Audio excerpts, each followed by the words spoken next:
Beritakanlah firman, siap sedialah baik atau tidak baik waktunya. Shalom, puji Tuhan, karena kebaikan Tuhan saja kita boleh ada lagi dalam perenungan firman Allah di hari ini. Dan firman Allah yang akan kita renungkan bersama di hari ini saya ambil dari Kidung Agung pasal 2 ayat 8 sampai dengan ayatnya yang ke-17. Secara khusus saya akan baca ayat 15 sampai dengan ayatnya yang ke-17. Firman-Nya berkata demikian. Tangkaplah bagi kami rubah-rubah itu, rubah-rubah yang kecil yang merusak kebun-kebun anggur, kebun-kebun anggur kami yang sedang berbunga. Kekasihku kepunyaanku dan aku kepunyaan dia yang mengembalakan domba di tengah-tengah bunga bakung. Sebelum angin senja berembus dan bayang-bayang menghilang, kembalilah kekasihku, berlakulah seperti kijang atau seperti anak rusa di atas gunung-gunung tanaman rempah-rempah.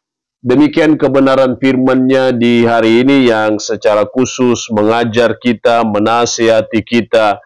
Tuhan adalah kehidupanku.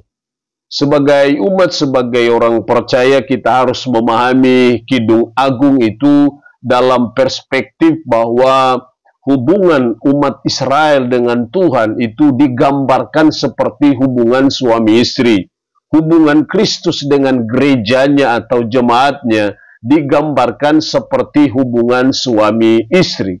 Jadi ketika di sini digambarkan sang mempelai perempuan dan mempelai laki-laki juga itu menunjuk hubungan Kristus dengan jemaatnya yang digambarkan dengan mempelai laki-laki dan mempelai perempuan.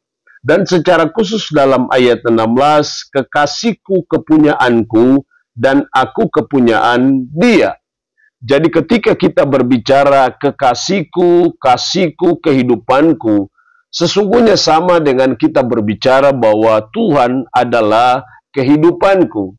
Kalau Tuhan adalah kehidupanku, itu artinya bahwa kehidupan ini tidak bisa dilepaskan dengan Tuhan. Kalau Tuhan adalah kehidupanku, itu artinya bahwa kekasihku kepunyaanku dan aku kepunyaan dia. Jadi ada suatu hubungan erat yang tidak bisa dipisahkan antara satu dengan yang lain.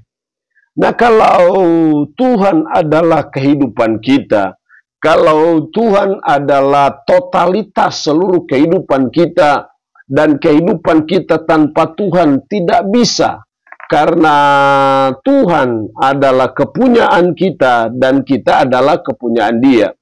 Kalau Tuhan adalah kehidupanku, lalu pertanyaannya adalah apa yang dituntut dari saudara dan saya?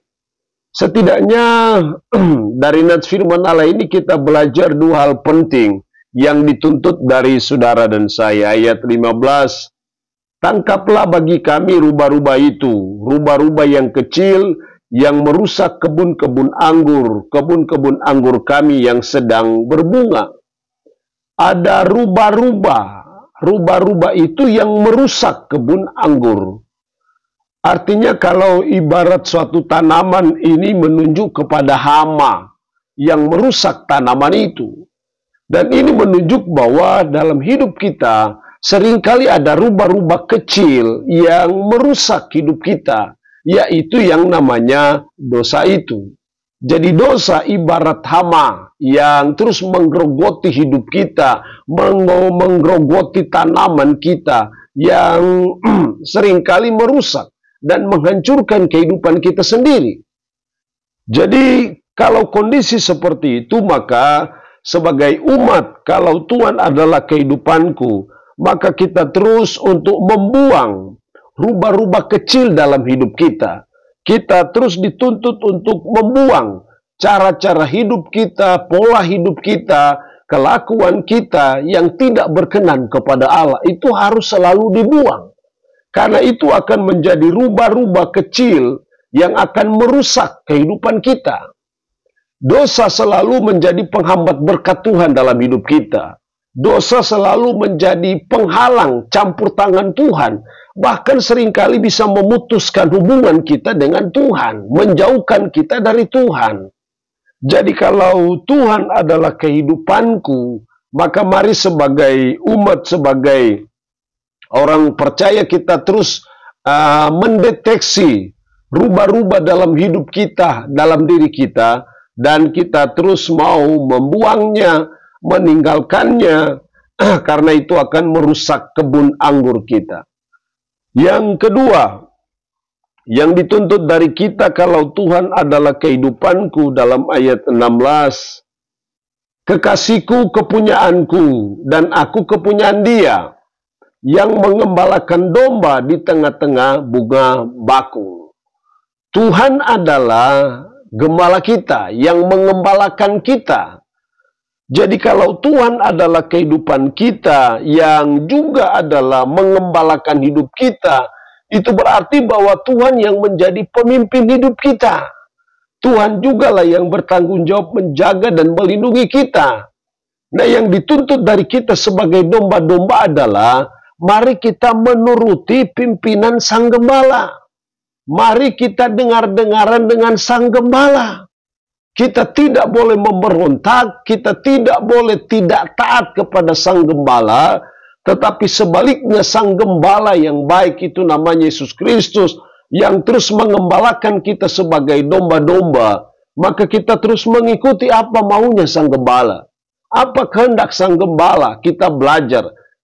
Atau dengan bahasa yang lain, mari kita patuh kepada Sang Gembala kita, sehingga hidup kita ini aman dan lancar dalam perjalanan kehidupan kita.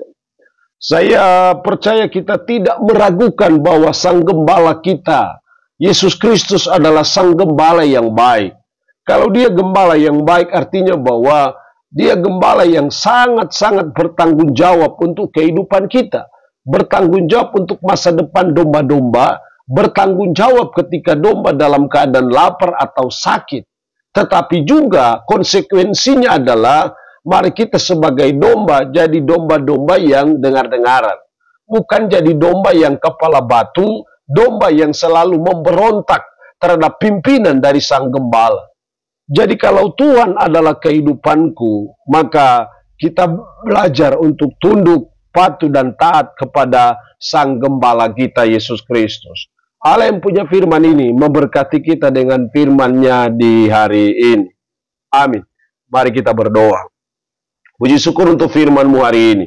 Mengajar dan menasihati kami, Tuhan adalah kehidupanku, kekasihku, kasihku, dan kehidupanku. Karena itu tolong kami untuk terus membuang rubah-rubah dalam hidup kami, yaitu dosa. Dan tolong kami untuk selalu mengikuti kehendak Sang Gembala yang memimpin hidup kami.